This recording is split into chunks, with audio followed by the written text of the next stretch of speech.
Hi, thanks for taking the time to look at this video today.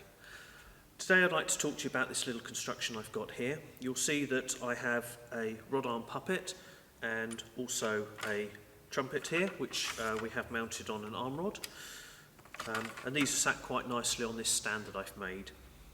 The reason I made it was originally because when our puppeteers use the puppets, they did have a habit of taking the puppet off and then putting it on the floor, which isn't ideal because obviously the puppet can get dirty, especially if you're doing an outside performance or you're in a village hall, for example, and they tend to be renowned for slightly dirty floors. So the idea being that you could take the puppet off and instead of putting it on the floor, you literally just slide it over the top without them headbutting any other props, and they sit quite nicely.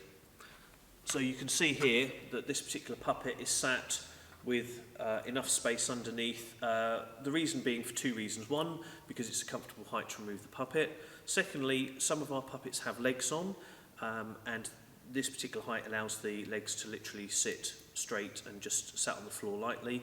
And also, if they have arm rods on, the arm rods tend to dangle down and they just sit quite nicely rather than being splayed out. Now also, because the tubes are hollow, this is quite good as a prop stand.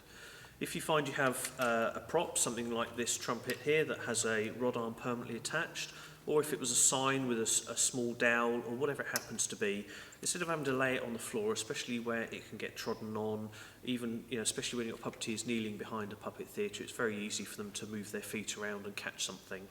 Instead of that, you can just take your prop and you can sit it in the top. Now, if you're using it as a prop stand, you might not want to have your tubes so high, so all you need to do is have shorter tubes.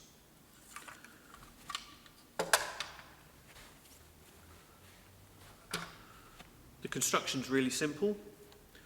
All it is 32mm pipe and T-pieces. Now the pipe and the T-pieces I got from Toolstation, if you happen to be watching this from the UK, but you can get them from most builders merchants and the like, and also DIY stores. Now I found Toolstation was actually probably the cheapest place to get this. This particular construction here cost me all of about £5 to do. But it really does depend on you as to how tall and wide you want to make it.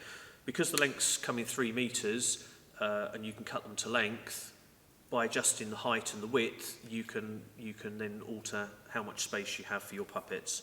But I think this is probably about 2/3 of a tube, so I have got some left over at home if I wanted to extend this.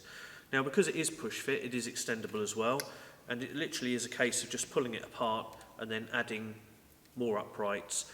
I've got enough tube to make 4 of these uprights, and I've got another one ready to be under construction so that we've got enough for all our puppeteers when they're doing a performance.